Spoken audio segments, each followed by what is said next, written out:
အောင်မြတ်တာနှင့်အမျိုးကြီးသောဆုံးမမနန်းအခန်းတစ်နိမိတ်ဆိုးတို့၏အစနှင့်ဆရာတပည့်သုံးဦး၏ခရီးစဉ်ညစ်ရန်၏အမှောင်ထုသည်ကြီးကန်းတောင်ရွာလေးတစ်ခုလုံးကိုလွှမ်းခြုံထားသည်သို့သောထိုအမှောင်ထုသည်ပုံမှန်အမှောင်ထုမျိုးမဟုတ်ဘဲခဲပုတ်ရောင်မြူခိုးများရောရှက်နေသည့်တစ်စုံတစ်ခုသောဖိစီးမှုအောက်တွင်ရှိနေတကယ်သို့ခံစားရသည်လေထုထဲတွင်ပုတ်စော်နက်နက်အနံ့အသက်တို့ကတိုးဝှေ့နေပြီးရွာပြင်ပတ်ပတ်လည်းရှိတူတန်ဟောင်းစီမှခွေးဥတန်များကတဆက်ဆက်တည်းထွက်ပေါ်နေသည်ရင်းမှာတာမန်ခွေးဥတန်မဟုတ်ဘဲတစ်စုံတစ်ဦး၏လေပင်ကိုညှစ်ထားစဉ်အတင်းအကျပ်ထွက်ပေါ်လာသည့်အတန်မျိုးနာကျင်မှုနှင့်ကြောက်ရွံ့မှုတို့ရောပြွမ်းနေသည်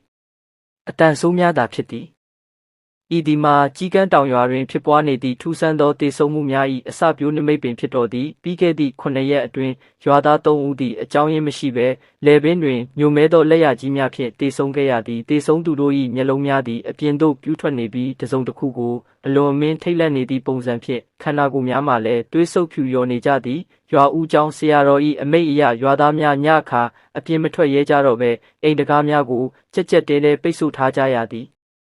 သို့သောယနေ့ညတွင်ထိုကြောက်မက်ဖွယ်ကောင်းသောတိတ်ဆိတ်မှုကိုဖြိုခွဲမိသူများရောက်ရှိလာခဲ့ပြီဖြစ်သည်ရွာဝင်လမ်းမထက်တွင်လူရိပ်3 ခုသည်တည်ငြိမ်စွာရှောက်လန်းလာကြသည်အရှိဆုံးမှဥဆောင်လာသူမှာအသက်50ကျော်ခန့်ရှိပြီဖြစ်တော်လဲခန္ဓာကိုယ်မှာကြန့်ခိုင်တောင့်တင်းဆဲဖြစ်သောဆရာအောင်မြတ်တာပင်ဖြစ်သည်သူ၏မျက်ဝန်းများသည်ဆူရှာထက်မြက်ပြီးလောကီအကြအမြင်ပညာရက်တွင်တစ်ဖက်ကန့်ခတ်ကျွမ်းကျင်သူတဦးဖြစ်သည်ခါတွင်လည်းအကိယပညာဖြင့်ဖော်ဆက်ထားသောပြတ်သားလုံးနှင့်ဂမီရအစီမံများပါဝင်သည့်လွယ်အိတ်တစ်လုံးကိုလွယ်ထားသည်သူ၏လက်ထဲတွင်ကင်ဆောင်ထားသောကျိန်လုံးသည်တာမန်ကျိန်လုံးမဟုတ်ဘဲရှေးဟောင်းအင်းကွက်များထွင်းထုထားသည့်အစီမံပါသောကျိန်လုံးဖြစ်သည်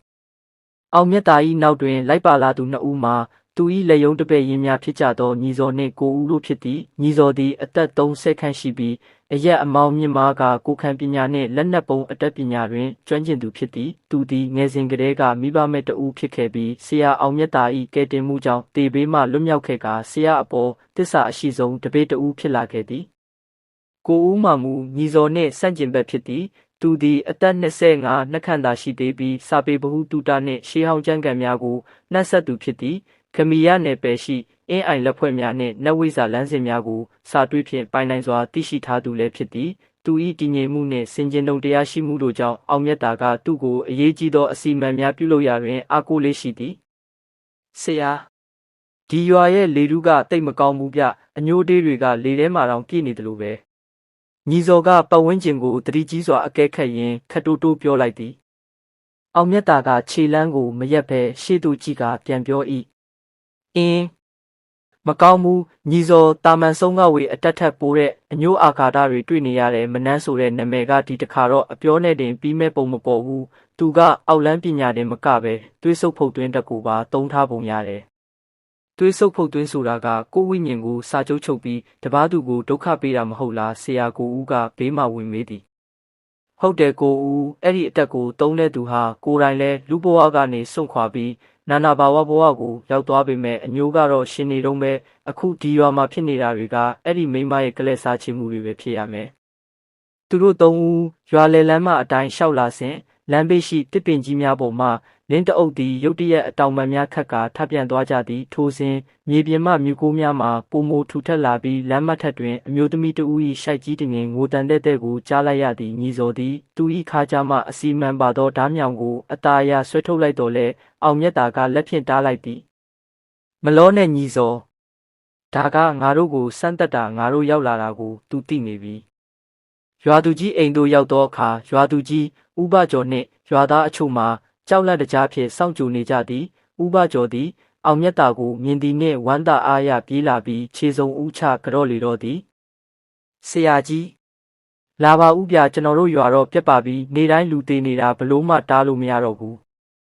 အောင်မြတ်တာကဥပကျော်ကိုထူပေးရင်းစိတ်အေးအေးထားပါဥပကျော်အကြောင်းစုံကိုကျွန်တော်ကိုပြောပြပါဘယ်ချိန်ကစပြီးဒီလိုတွေဖြစ်တာလဲဟုမေးမြန်းလိုက်သည်ဥပကျော်ကတုံနေနေသောအတန်ဖြင့်ပြန်ပြောပြသည်လွန်ခဲ့သောနှစ်ပေါင်း20 ခန့်ကဤရွာတွင်မနှမ်းဆိုသောအမျိုးသမီးတဦးရှိခဲ့သည်သူမသည်အလှအပကိုမတ်မောပြီးအောက်လန်းပညာရက်များကိုလေ့လာလိုက်စားသူတဦးဖြစ်သည်ရွာသားများကသူမကိုဝိုင်းဝန်းနှိပ်ကွပ်ပြီးရွာပြင်သို့နှင်ထုတ်ခဲ့ကြသည်ထိုစဉ်ကသူမသည်ငါကိုနှင်ထုတ်တဲ့သူတွေအကုန်လုံးတွေးပြက်ပြီးတေးရမယ်ဟုကြိမ်ဆိုသွားခဲ့သည်ပြီးခဲ့သည့်လပြည့်ညကရွာသားအချို့သည်တောထဲတွင်ဟောင်းလွှမ်းနေသောအိုးတလုံးကိုတွေးရှိကာခွဲလိုက်မိကြသည်ထိုညမှစ၍တေးဆုံးမှုများ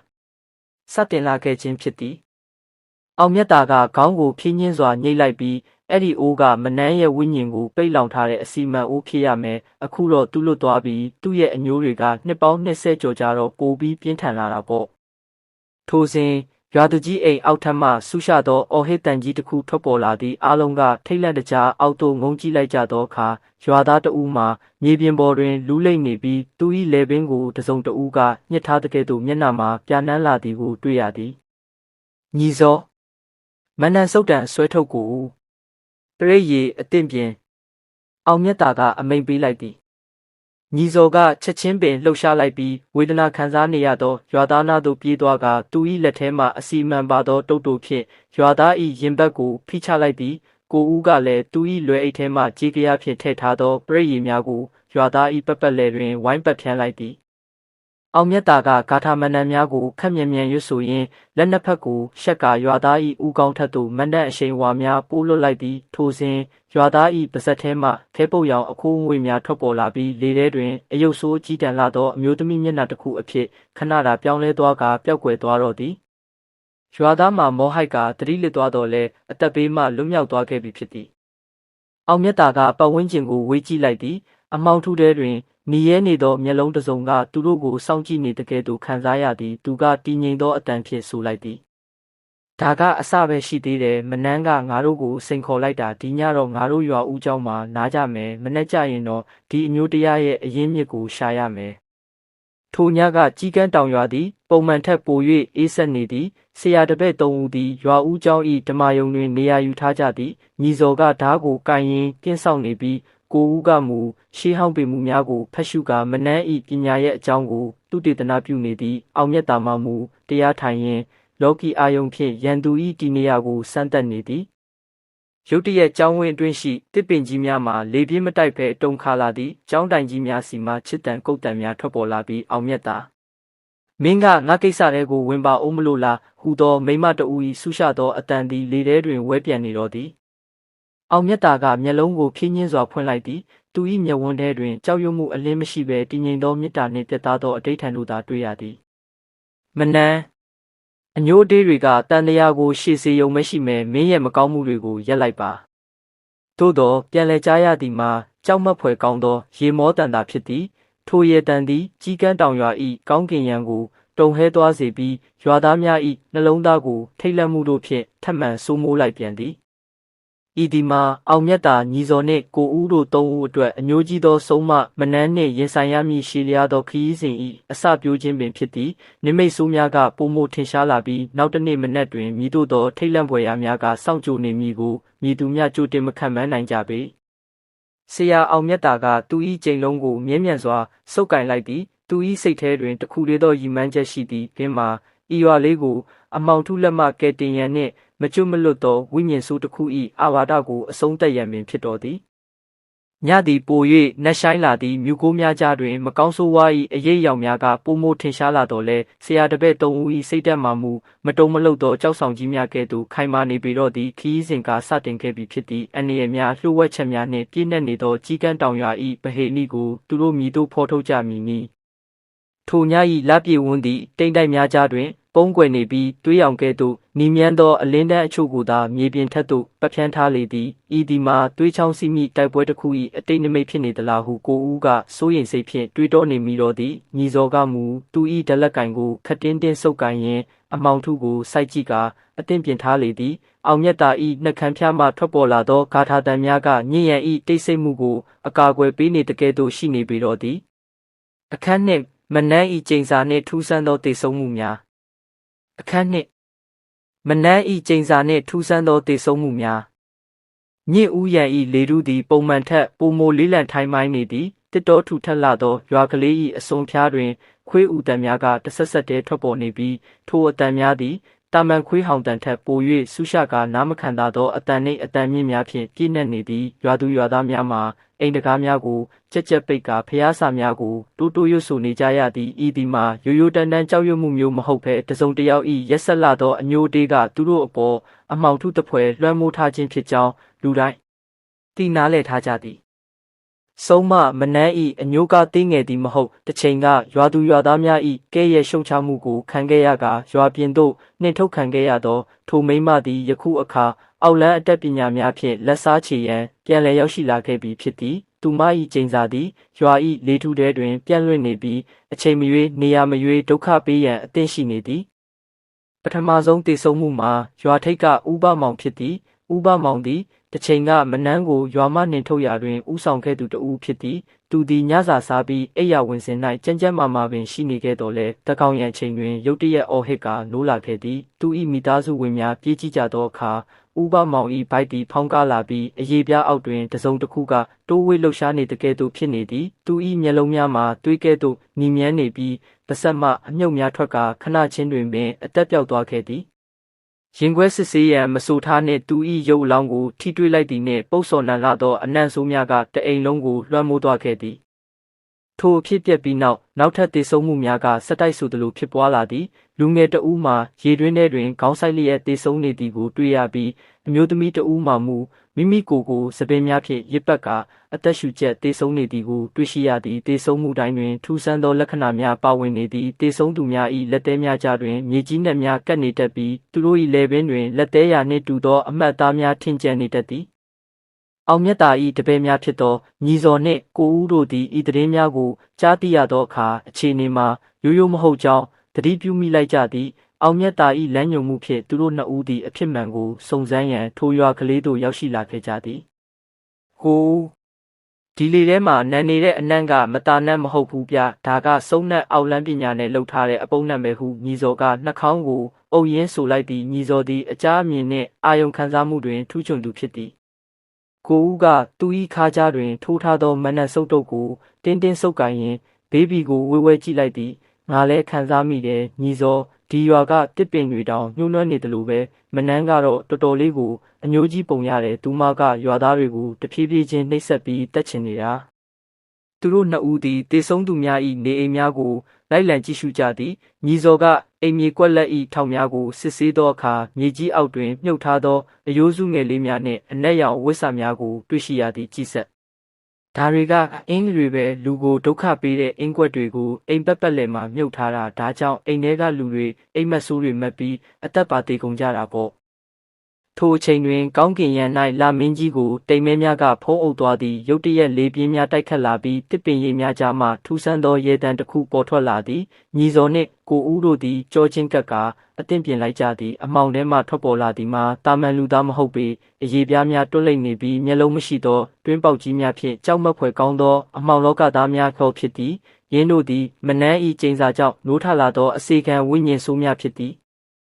်တတိထားကိုဦးသူတို့ကလူသားတွေရဲ့အသွေးသားကိုစာလောင်နေတာဟုညီဇော်ကတတိပေးလိုက်သည်ဝိညာဉ်ဆိုးများကသူတို့ထံသို့တရားကျမ်းတိုးဝင်လာသည်ကိုဦးကသူ၏မန္တန်တုပ်ကိုဝေယမ်းကပါဇက်မှဂါထာများကိုအော်ဟေရွတ်ဆိုလိုက်သည်တုတ်ထိပ်မှထွက်ပေါ်လာသောအလင်းတန်းများကဝိညာဉ်ဆိုးများကိုနောက်သို့လွင့်ဆင်သွားစေသည်သို့သောဝိညာဉ်ဆိုးများကအရေးအတွက်များပြားလာသည်ညီဇော်ကလည်းလက်ရှက်မန္တန်ဖြင့်မြေကြီးပေါ်သို့ရိုက်ချလိုက်ရာမြေကြီးထဲမှမိတောက်များထွက်ပေါ်လာပြီးဝိညာဉ်ဆိုးချို့ကိုလောင်ကျွမ်းစေသည်သို့သောထိုဝိညာဉ်ဆိုးများသည်အတိကရန်သူမဟုတ်ကြောင်းသူတို့သိလိုက်ရသည်အမောင်ထုထဲမှမနန်းဤပုံရိပ်ရောင်တစ်ခုပေါ်ထွက်လာသည်သူမ၏စပင်များသည်ငွေများကဲ့သို့လှုပ်ရှားနေပြီးသူမ၏မျက်နှာတွင်အညိုအတေးနှင့်ရက်စက်မှုများပြည့်နှက်နေသည်မင်းတို့လိုနိုးနှက်မစင်သေးတဲ့ကောင်တွေကငါ့ကိုတားနိုင်မယ်ထင်နေသလားဟုမနန်း၏အတန်ကဟိန်းထွက်လာသည်သူမ၏လက်ချက်တစ်ခုအတွင်းမှနှက်မောင်သောမိခိုးရဲများထွက်ပေါ်လာပြီးညီဇော်နှင့်ကိုဦးတို့ကိုရစ်ပတ်လိုက်သည်သူတို့နှစ်ဦးမှာအသက်ရှူကျက်လာပြီးခြေကုံလက်ပန်းကျလာကြသည်ဤအတတ်ပညာမှာတာမန်အောက်လန်းပညာထက်များစွာပိုမိုမြင့်မားနေသည်ထိုခိုက်အတန့်တွင်ဟေ့မနန်းမင်းရဲ့အညိုးတွေကအပြစ်မရှိတဲ့သူတွေကိုတပ်ဖြတ်ဖို့အထိဖြစ်မလာသင့်ဘူးဟူသောတည်ငြိမ်ပြီးအစွမ်းထက်သည့်အတန်ကြီးတတန်ထွက်ပေါ်လာသည်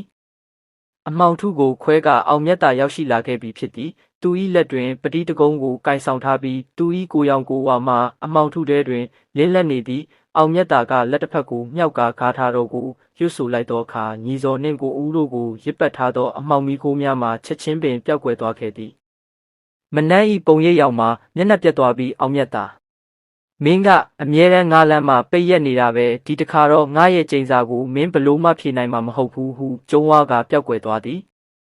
အောင်မြတ်တာကသူဤတပည့်နှစ်ဦးကိုထူပေးလိုက်သည်သူဤမျက်နှာမှာပုံမှန်ထက်ပိုမိုလေးနက်နေသည်ညီစော်ကိုဦးမင်းတို့အစဉ်ပြေရဲ့လားမနှမ်းကအခုဆိုရင်အမောင်လောကရဲ့အနက်ရှိုင်းဆုံးအစွမ်းတွေကိုရယူထားပြီးဒါကရိုးရိုးကျိန်စာမဟုတ်ဘူးဒါကမဟာအင်းကွက်ဆိုပါပဲတရွာလုံးကိုတွေးဆတေးပြီးသူမရဲ့အစွမ်းကိုတိုးမြင့်ဖို့ကြိုးစားနေတာညီစော်ကအသက်ကိုခပ်ပြင်းပြင်းရှူရင်းဆရာကျွန်တော်တို့တွေးခဲ့တဲ့တေဆုံးမှုတွေကတကယ်ကိုရက်ဆက်လွန်းနေပြလူတွေကဘာမှမလုပ်နိုင်ပဲတေနေကြတာဟုပြောလိုက်သည်ကိုဦးကလည်းသူမကကျွန်တော်တို့ကိုတောင်အခုလိုဒုက္ခပေးနိုင်တာဆိုရင်ရွာသားတွေဆိုရင်ပြောစရာတော့မလိုတော့ဘူးကျွန်တော်တို့ဘယ်လိုလုပ်ကြမလဲဆရာဟုမေးမြန်းလိုက်သည်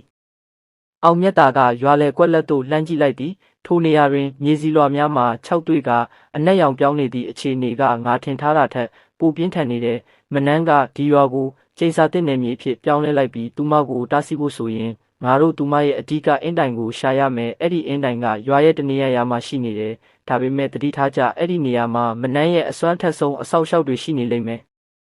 အောင်မြတ်တာသည်ကောင်းကင်ကိုကြည့်လိုက်သည်ကျေတာယာများဤဒီနေရာမှာပုံပြက်ပန်းပြက်ဖြစ်နေသည်ဤဒီမှာကြီးမားသောဘေးအန္တရာယ်တစ်ခုရောက်ရှိလာတော့မည်နိမိတ်ပင်ဖြစ်သည်ရွာသားများဤတေဆုံးမှုများမှာအစသာရှိသေးသည်မနှမ်းဤကျိန်စာကတဖြည်းဖြည်းနှင့်ပုံမူအားကောင်းလာပြီးအချိန်မီမတားဆီးနိုင်ပါကဤရွာကလေးသည်လူသူကင်းမဲ့သောသူတန်ပြင်းကြီးအဖြစ်သို့ပြောင်းလဲသွားပေလိမ့်မည်ညီစော်မင်းကရွာရဲ့အရှိတ်ဘက်ချမ်းကိုတွားကိုဦးမင်းကအနောက်ဘက်ချမ်းကိုတွားငါကတော့ရွာလေကဘုံကြီးကျောင်းဟောင်းကိုတွားမယ်အဲ့ဒီနေရာကမနှမ်းရဲ့အဓိကပြစ်မှတ်ဖြစ်နိုင်တယ်မင်းတို့စီမှာငါပေးထားတဲ့အန္တရာယ်ကင်းလက်ဖွဲ့တွေအမြဲဆောင်ထားကြတခုခုထူးခြားရင်ငါကိုအချက်ပေးဟုအောင်မြတ်တာကညွှန်ကြားလိုက်သည်တပည့်နှစ်ဦးမှာဆရာစကားကိုနာခံကအမောင်လဲသို့ခွဲထွက်သွားကြသည်အောင်မြတ်တာကိုယ်တိုင်မှမူဘုံကြီးကျောင်းဟောင်းစီသို့ရှောက်လန်းရင်းသူ၏စိတ်ထဲတွင်တစုံတစ်ခုကိုစိုးရိမ်နေမိသည်မနှမ်း၏အနောက်ွယ်တွင်သူမထက်ပိုမိုအစွမ်းထက်သောအမောင်လောကသားတဦးရှိနေသလားဟုသူတန်တရားဝင်နေမိသည်အဘဲကြောင့်ဆိုသောသူမ၏ပညာများမှာယခင်ကထက်များစွာပိုမိုကျယ်ဝန်းနှက်ဆိုင်နေသောကြောင့်ဖြစ်သည်မြင့်သည်ပို၍နက်လာသည်တေခြင်းတရား၏အေးဆက်သောရနက်များကလေထုထဲတွင်ပိုမိုတိတာလာသည်ဤတိုက်ပွဲသည်ရိုးရိုးဆုံးအတက်ကိုနှိမ်နှင်းခြင်းများသာမဟုတ်ဘဲအလင်းနှင့်အမောင်အကောင်းနှင့်အဆိုးတို့၏ပြင်းထန်သောအပြိုင်မှုကြီးဖြစ်လာတော့မည်ကိုအောင်မြတ်သာကောင်းကောင်းကြီးသိနေပေတော့သည်ထိုအချိန်တွင်ရွာ၏အရှိတ်ဘက်ချမ်းမှညီစော်၏အချက်ပေးတံထွက်ပေါ်လာသည်ညီစော်သည်ထူးဆန်းသောအရာတစ်ခုကိုတွေ့ရှိလိုက်ပုံရသည်အောင်မြတ်သာသည်သူ၏ခြေလမ်းများကိုအရှိန်မြင့်လိုက်သည်ဤညသည်ရွာကလေးအတွက်သာမကသူတို့အားလုံးအတွက်ပါအဆုံးဖြတ်ပေးမည်ညတညဖြစ်လာပေတော့မည်ဤတွင်အခန်းနှစ်ပြီး၏အခန်း3ညီစော်နှင့်ကိုဦးတို့၏စမ်းသပ်ချက်အခန်း3ညီစော်နှင့်ကိုဦးတို့၏စမ်းသပ်ချက်မြို့ဦးရန်၏လေထုသည်ပုံမှန်ထက်ပိုမိုလေးလံထိုင်းပိုင်းနေသည်တိမ့်ပိတ်အောင်မှောင်နေသောကောင်းကင်ရန်၌လာမင်း၏အရေးရောင်များပင်မရှိဘဲကျဲရောင်အချို့သည်ပင်လျင်ထူထပ်သောတိမ်တိုင်များအောက်တွင်ပုံကွယ်နေကြသည်ပုပ်ပါတောင်ချေ၏ခက်လန်းလန်းရှိသူတန်ဟောင်းဟုလူသိများသောတောအုပ်ဆက်တစ်ခုတွင်အောင်မြတ်တာသည်သူ၏တပည့်နှစ်ဦးဖြစ်သောညီစော်နှင့်ကိုဦးတို့ကိုရှေ့တွင်ရက်စီကလေးနက်သောအမူအရာဖြင့်ကြည့်နေသည်အောင်မြတ်တာ၏လက်ထဲတွင်နနွင်းဝါဝါတုပ်ထားသောပိတ်ဖြူစတဆနှင့်ရှေးဟောင်းကြီးပြားတစ်ချက်ရှိနေသည်သူ၏မျက်ဝန်းများသည်တည်ငြိမ်တော်လဲတောက်ပနေသည့်မိရှံများကဲ့သို့ထက်မြက်လာသည်ညီစော်ကိုဦးမင်းတို့ကိုငါဒီနေ့ခေါ်လာတာကပညာစမ်းဖို့မဟုတ်ဘူးလက်တွေ့ကွင်းဆင်းပြီးမင်းတို့ရဲ့စိတ်တကြံ့ခိုင်မှုကိုစမ်းသပ်ဖို့ပဲအောင်မြတ်တာ၏အတန်သည်လေတံမြတာဖြစ်တော်လဲတပိနှစ်ဦး၏နားထဲတွင်ဟိမ့်ထွက်သွားတဲ့ကဲ့သို့ခံစားရသည်မနှမ်းကဒီတော့အုပ်ထဲမှအညိုးတက်ခံအစီရင်တစ်ခုလှုပ်ထားတယ်အဲ့ဒီအစီရင်ကဒီနားကရွာတွေကိုအမောင်တက်တွေလွှမ်းမိုးစေပြီးအနာရောဂါတွေဖြစ်ပွားစေတယ်မင်းတို့နှစ်ယောက်ဒီညအဲ့ဒီအစီရင်ကိုဖျက်ဆီးရမယ်ညီစော်ကသူ၏ခါးကြားတွင်ထိုးထားသောအဓမ္မစကြာအင်းတုပ်ဖောက်ကိုတစ်ချက်ဆန်းလိုက်ရင်းအသက်ကိုပြင်းပြင်းရှူလိုက်သည်ကိုဦးကမူလက်ထဲတွင်ကင်ထားသောမန္တန်တက်သွင်းထားသည့်တဲအိုးသားကိုကြစ်ပါအောင်စုပ်ကင်ထားသည်သူတို့နှစ်ဦးစလုံးသည်ဆရာဖြစ်သူအောင်မြတ်တာ၏တင်ကြားမှုအောက်တွင်လာပေါင်းများစွာလေ့ကျင့်ခဲ့ကြတော်လဲမနှမ်းကဲ့သို့သောအစင်းမြင့်ဆုံးမတအူ၏လက်ရာကိုထိတ်တိုက်ရင်ဆိုင်ရမည်ဆိုသည့်အတွေးကသူတို့၏ကြောရိုးကိုစိတ်တက်သွားစေသည်ဆရာကျွန်တော်တို့ဘလို့ဆောက်လုပ်ရမလဲဗျဟုကိုဦးကခတိုးတိုးမေးလိုက်သည်အောင်မြတ်တာကရှိမြေပုံဟောင်းတစ်ခုကိုညွှန်ပြကဟိုးရှိကညောင်ပင်ကြီးကိုမြင်လာအဲ့ဒီညောင်ပင်ရဲ့အောက်ခြေမှာမနှမ်းကဥကောင်းခွန်သွေးအင်းသားကိုမြုပ်ထားတယ် အဲ့ဒီအင်းကွက်ကိုမဖော်ထုတ်နိုင်တဲ့၍မနန်းရဲ့ဝိညာဉ်စေခံတွေကဒီနယ်မြေကိုစိုးမိုးနေဦးမှာပဲမင်းတို့သွားရမယ်ငါကတော့ဒီအပြင်စီးကနေမင်းတို့အတွက်မေတ္တာကမ္မထမ်းစီးဖြန်းပြီးအကာအကွယ်ပေးထားမယ်ဒါပေမဲ့တတိထားမနန်းကမင်းတို့ကိုအလွယ်တကူပေးလို့မှမဟုတ်ဘူးညီဇော်နှင့်ကိုဦးတို့သည်တဦးကိုတဦးကြည့်လိုက်ကြပြီးခေါင်းငိမ့်ပြလိုက်ကြသည်သူတို့နှစ်ဦးသည်ညောင်ပင်ကြီးစီသို့ဖြင်းညင်းစွာခြေလန်းလန်းလိုက်ကြသည်လေထုသည်ရုတ်ချီအေးစိမ့်လာပြီးပတ်ဝန်းကျင်မှာတောချောက်တံများကပို၍ကျဲလောင်လာသည်ညောင်ပင်ကြီး၏အနီးသို့ရောက်သောအခါညီဇော်ကအစီရင်တီရှိရာနေရာကိုရှာဖွေရန်မျက်လုံးကိုမှိတ်၍အာယုံခံလိုက်သည်ကိုဦးဟိုဘက်ညောင်မြစ်တွေကြားထဲမှာအပုပ်နဲ့တစ်ခုရတယ်အဲ့ဒါပဲဖြစ်ရမယ်ကိုဦးကတဲအိုးကိုချလိုက်ပြီးဂေါ်ပြားဖြင့်မြေကြီးကိုစတင်တူးဆွသည်သို့တော်မြေကြီးကို၃ချက်မျှသာတူးရသေးသည်ပတ်ဝန်းကျင်ရှိလေထုကဝေဝဲလာပြီးမြူကိုးဆိုင်များကသူတို့နှစ်ဦးကိုဝိုင်းရန်လိုက်သည်မြူကိုးများကြားမှမနှမ်းဤတွေးလာသောရေမောတံကိုကြားလိုက်ရသည်ဟီနုနယ်လာတဲ့ကလေးငယ်လေးတွေပါလာအောင်မြတ်တာကသူ့တပည့်တွေကိုတေတွင်းနဲ့လွတ်လိုက်တာပဲအတန်သည်ဘဲဘက်မှလာတလူလူညာဘက်မှလာတလူလူနဲ့နေရာအနှံ့ပြန့်နှံ့နေသည်ညီဇော်ကစိတ်ကိုတည်ငြိမ်အောင်ထားကိုဦးဒါလက်စားမှုတွေပဲဆရာတင်ပေးထားတဲ့အာဒါနာတိယတုရွတ်ဖတ်ထားဟုတတိပေးလိုက်သည်သို့သောမနန်းဤလှည့်စားမှုကထိုများနှင့်မရက်တန့်ပေကိုဦးရှေ့တွင်မြေကြီးထဲမှလက်ချောင်းဖြူဖြူရှည်ရှည်ကြီးများထွက်လာပြီးသူ၏ခြေထောက်ကိုဆွဲကင်လိုက်သည်ကိုဦးလက်ဖြတ်သွားပြီးနောက်သို့လဲကျသွားသည်ကိုဦးညီဇော်ကပြေးထွက်တွင်သူ၏ရှေ့တွင်သူအလွန်ချစ်မြတ်နိုးရသောလွန်ခဲ့သောနှစ်အနည်းငယ်ကကွယ်လွန်သွားခဲ့သည့်သူ၏ညီမလေးပုံရိပ်ပေါ်လာသည်ညီမလေးကငိုယိုနေပြီးအကိုကျမကိုကယ်ပါဦးအယမ်းပူတယ်ဟုအော်ဟစ်နေသည်ညီဇော်၏စိတ်သည်ခဏတာရိမ့်ရိုင်သွားသည်သူ၏နှလုံးသားကတုန်လှုပ်သွားပြီးရှေ့သို့တိုးသွားမိတော့မည့်အချိန်တွင်နောက်ွယ်မှအောင်မြတ်တာ၏အေးမြလှသောအတန်တော်ကသူ၏အုံနောက်ထဲသို့တိုးဝင်လာသည်ညီဇော်ရုပ်နံကိုခွဲခြားကြည့်စမ်းအဲ့ဒါမင်းညီမမဟုတ်ဘူးမနန်းရဲ့မောဟတက်လှည့်စားမှုပဲစိတ်ကိုအပြစ်မထွက်စေနဲ့ဗဟိုချက်မှာထားစမ်းထိုအတန်ကြောင့်ညီဇော်သတိပြန်ဝင်လာသည်သူကမျက်လုံးကိုတင်းတင်းမိတ်ပြီးတီးပြီးသောဂါထာတော်ကိုအာပါတရားရွတ်ဆိုလိုက်သည်ဂါထာတန်ကြောင့်သူ၏ရှိညီမလေး၏ပုံရိပ်သည်မိခိုးများအဖြစ်ပြောင်းလဲသွားပြီးပျောက်ကွယ်သွားသည်တစ်ဖက်တွင်မူကိုဦးသည်ခြေထောက်ကိုဆွဲထားသောဝိညာဉ်လက်များကိုသူ၏ဓမ္မစကြာအင်းတုပ်ဖြင့်ရိုက်ချလိုက်သည်အင်းတုပ်မှထွက်ပေါ်လာသောရွှေရောင်လင်းတန်းကြောင့်ထိုလက်များမှာမီးလောင်ကျွမ်းတကယ်သို့ဖြစ်ကာမြေအောက်သို့ပြန်ဝင်သွားကြသည်ကိုဦးမြ мян တူးညီဇော်ကအော်ပြောလိုက်ရင်သူကိုယ်တိုင်လည်းဝိုင်းကူတူးသည်သူတို့နှစ်ဦးသည်မြေကြီးကိုပြင်းပြင်းထန်ထန်တူးကြစဉ်မြေအောက်မှသွေးရောင်လွှမ်းနေသောအိုးတစ်လုံးပေါ်ထွက်လာသည်ထိုအိုးပေါ်တွင်မနန်း၏အညိုတေးများဖြင့်ရေးထိုးထားသောအနက်ရောင်အင်းကွက်များကတလက်လက်တောက်ပနေသည်ထိုအိုးထဲမှအလွန်ညှိစော်နှံသောအနံ့ဆိုးများထွက်ပေါ်နေပြီးပတ်ဝန်းကျင်ရှိတစ်ပင်များမှပင်ညှို့နှွမ်းသွားကြသည်ဒါမနန်းရဲ့အစီရင်ပဲကိုဦးကအိုးကိုမထုတ်ရန်ပြင်လိုက်စဉ်အိုးထဲမှသပင်ရှည်ကြီးများလိမ့်တက်လာပြီးကိုဦး၏လယ်ပင်ကိုရစ်ပက်ရန်ကြိုးစားသည်ကိုဦးတတိထားညီဇော်ကသူ၏ခါမှရေဘူးကိုထုတ်ကာဆရာပေးထားသောပရိယေဖြင့်ပတ်ဖြန်းလိုက်သည်ပရိယေထိမှန်သွားသောသပင်များမှာမီးလောင်တကယ်သို့တရှဲရှဲမြည်ကာတွန့်လင်သွားသည်ထိုအချိန်တွင်တောအုပ်တစ်ခုလုံးလှုပ်ခါသွားပြီးမနန်း၏ဒေါသတကြီးအော်ဟစ်တန်ကဟိမ့်ထွက်လာသည်နင်တို့ငါအစီရင်ကိုဖျက်ဆီးရဲတယ်လားတေကြဆန်းလေပြင်းများပြင်းထန်စွာတိုက်ခတ်လာပြီးတကိုင်းများကျိုးကျလာသည်ကောင်းကင်မှလျှက်စီးများကညောင်ပင်ကြီးကိုတက်တက်ပစ်ချမိအလားဝင်းကနေဖြစ်နေသည်တပည့်နှစ်ဦးမှာကြောက်လန့်တုန်လှုပ်နေတော့လဲခြေလမ်းကိုနောက်မဆုတ်ကြပေ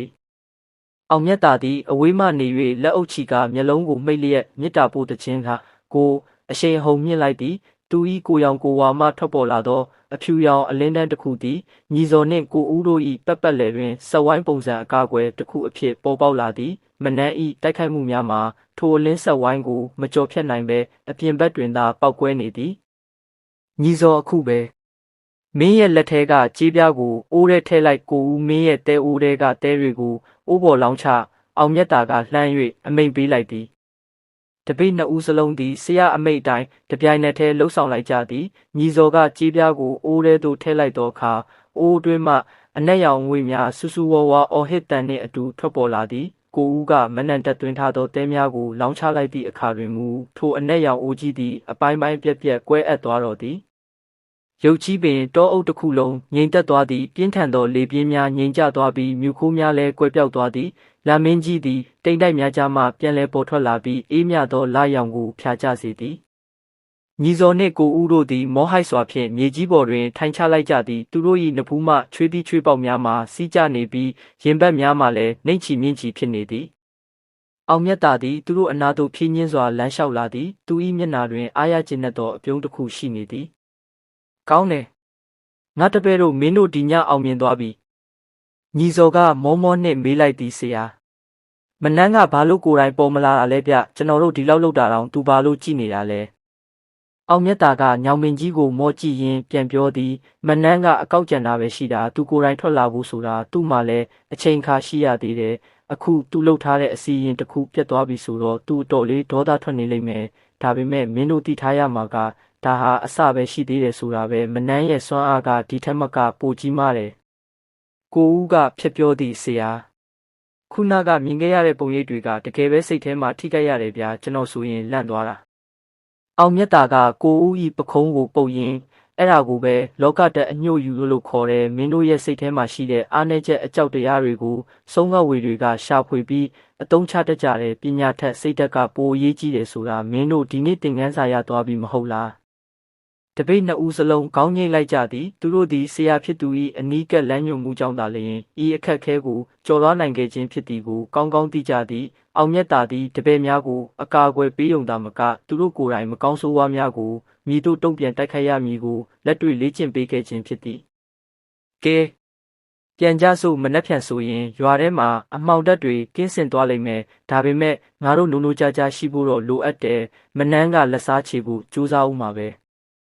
အောင်မြတ်တာဤစကားအဆုံးတွင်သူတို့သုံးဦးသည်သူ့တန်ဟောင်းမှထွက်ခွာလာကြသည်သူတို့နောက်ွယ်ရှိညောင်မင်းကြီးသည်ရခင်ကကဲ့သို့ခြောက်ခြားစရာမကောင်းတော့ပဲတောအုပ်သည်လည်းတဖန်ပြန်လဲအေးချမ်းသွားခဲ့သည်သို့သောအောင်မြတ်တာဤစိတ်ထဲတွင်မူစိုးရိမ်စိတ်အနှဲငယ်ရှိနေသည်မနှမ်းသည်ရိုးရိုးဆုံးမတဦးမဟုတ်ပဲအညိုကြီးသောဆုံးမဖြစ်သည့်အတွက်ကြောင့်ဤတိုက်ပွဲသည်ရေရှည်တိုက်ပွဲဖြစ်လာနိုင်ကြောင်းသူသိရှိနေသောကြောင့်ဖြစ်သည်ညီဇော်နှင့်ကိုဦးတို့အတွက်မူဤညသည်သူတို့ဘဝ၏အမတ်ရစရာအကောင်းဆုံးနှင့်စိတ်လှုပ်ရှားစရာအကောင်းဆုံးညတစ်ညဖြစ်ခဲ့သည်သူတို့သည်ပညာရက်ကိုစာတွေ့တာမကလက်တွေ့ရင်ဆိုင်ခဲ့ရသဖြင့်မိမိကိုယ်ကိုယုံကြည်မှုများပုံမတိုးပွားလာခဲ့သည်အောင်မြတ်တာ၏တပည့်ပိသက်စွာဖြင့်နောင်လာမည့်မြည်သည့်အခက်ခဲကိုမဆိုရင်ဆိုင်ရန်သူတို့အသင့်ရှိနေကြပြီဖြစ်သည်ည၏အမှောင်ထုထဲတွင်သူတို့သုံးဦး၏ခြေတံများသည်တောလန်းတစ်လျှောက်မှန်မှန်လေးထွက်ပေါ်နေပြီးတဖြည်းဖြည်းနှင့်ရွာစီသို့ပြန်လည်ဥတီသွားကြတော့သည်မနန်း၏အညိုးမီးတွေကငြိမ်းသွားခြင်းမရှိသေးပဲအမှောင်ထဲတွင်တောက်လောင်ရန်အခွင့်အရေးကိုစောင့်စားနေစေဖြစ်လေသည်အခန်းလေးဆုံးမမနန်း၏နာကြီးချက်သမိုင်းကြောင်းအခန်းလေးဆုံးမမနန်း၏နာကြီးချက်သမိုင်းကြောင်းမှောင်မိုက်လာသောညစ်နက်သက်ကောင်ရဲ့အချိန်ကာလတွင်တောနက်အတွင်းရှိဟောင်းနှွမ်းဆွေးမြင့်နေသောသူ့တန်ဟောင်းကြီးတစ်ခုအတွင်း၌မိခိုးငွေတလူလူနှင့်အမွှေးတိုင်နှံများကလေတူထဲတွင်ပြန့်လွင့်နေသည့်တစ်ပင်အိုကြီးများ၏ခွာကြားတွင်နားနေကြသောလင်းသမားနှင့်ညငှက်တို့၏အော်ဟစ်တန်ကကြောချမ်းဖွယ်ရာအတိထိုသူ့တန်ဟောင်း၏အလဲဗဟိုအုတ်ကူပြက်ကြီးတစ်ခု၏ရှေ့တွင်သပင်ဖားလျက်ချထားပြီးမျက်လုံးများကနီမြန်းလျက်ရှိသောအမျိုးသမီးတစ်ဦးထိုင်နေသည်သူမကားအခြားသူမဟုတ်အောင်မြတ်တာတို့တပိတ်တစုရင်ဆိုင်နေရသောအညိုးကြဒီလာသည့်ဆုံးမမနန်းလာပင်ဖြစ်တော်သည်မနန်း၏မျက်နှာတွင်နက်ရှိုင်းလာသောအတွန့်ခေါက်များကသူမဖြတ်တန်းခဲ့ရသည့်ကြမ်းတမ်းလာသောနှစ်ပေါင်းများစွာကိုတက်တည်ခံနေသည်သူမ၏လက်ထဲတွင်လူရိုးကောင်းခွန်တစ်ခုကိုစုပ်ကင်ထားရင်းရှေးဟောင်းအောက်လန်းမနက်များကိုတိုးတိုးရွဆိုနေသည့်သူမ၏စိတ်အာယုံထဲ၌လွန်ခဲ့သောနှစ်ပေါင်း40ကျော်ကဖြစ်ရများကရုပ်ရှင်ကားချက်တစ်ခုကဲ့သို့ပြန်လည်ထင်ဟပ်လာသည်မနန်းသည်တစ်ချိန်ကရှမ်းပြည်နယ်အရှေ့ပိုင်းရှိတာယာလှပသောရွာကလေးတစ်ရွာတွင်နေထိုင်သည့်ရိုးသားဖြူစင်သောမိန်းမပြိုလေးတစ်ဦးဖြစ်ခဲ့ဘူးသည်သူမတွင်ဆေးမီတိုနှင့်အနာရောဂါကုသပေးတတ်သောဗိန်းတော်ဆရာဖခင်တစ်ဦးရှိခဲ့သည်သို့သောကံကြမ္မာ၏အလှည့်ပြောင်းကသူမကိုအမောင်ကဘာထဲသို့တွန်းပို့ခဲ့သည်သူမချစ်မြတ်နိုးရသောအမျိုးသားကသူမကိုတစ္ဆာဖောက်ကအခြားသူတဦးနှင့်လက်ထပ်သွားယုံတင်မကရွာသူရွာသားများကသူမ၏ဖခင်ကိုစုံတက်လေ့ကျင့်သည်ဟုဆွဆွဲကဝိုင်းဝန်းတက်ဖြတ်ခဲ့ကြသည်နင်တို့အားလုံးငါအဖေကိုတတ်ခဲ့ကြတယ်ငါရဲ့ဘဝကိုဖျက်ဆီးခဲ့ကြတယ်မနန်း၏အတန်ကတုံရင်နေတော့လဲအမုန်းတရားများကပြည့်ရှံနေသည်ထိုစဉ်ကသူမသည်အဖေဖြစ်သူခြံထားခဲ့သောလှုပ်ဝက်အောက်လန်းပညာရက်ဆိုင်ရာပေပူရပိုက်များကိုရှာဖွေတွေ့ရှိခဲ့ပြီးကလဲစားချေရန်တနိဋ္ဌံချခဲ့သည်သူမသည်တောတောင်များထဲတွင်အတိတ်ထံဝင်ကတေမင်းနှင့်တစ်ဖက်အမှောင်ပညာရက်နှင့်တစ်ဖက်ရုံးကန်ရင်အင်အားကြီးမားသောဆုံးမတအုပ်အဖြစ်ပြောင်းလဲလာခဲ့သည် သို့သောသူမ၏ကလဲ့စားခြင်းမူခီးလန်းကိုပိတ်ဆို့တားဆီးခဲ့သူတဦးရှိခဲ့သည်ထိုသူကအောင်မြတ်တာ၏ဆရာဝိဇ္ဇာတိုလန်းစဉ်ကိုလိုက်စားပြီးမေတ္တာနှင့်အလင်းပညာရက်တွင်အထွတ်ထိပ်ရောက်ခဲ့သောဆရာကြီးဥပသိမ့်ပင်ဖြစ်သည်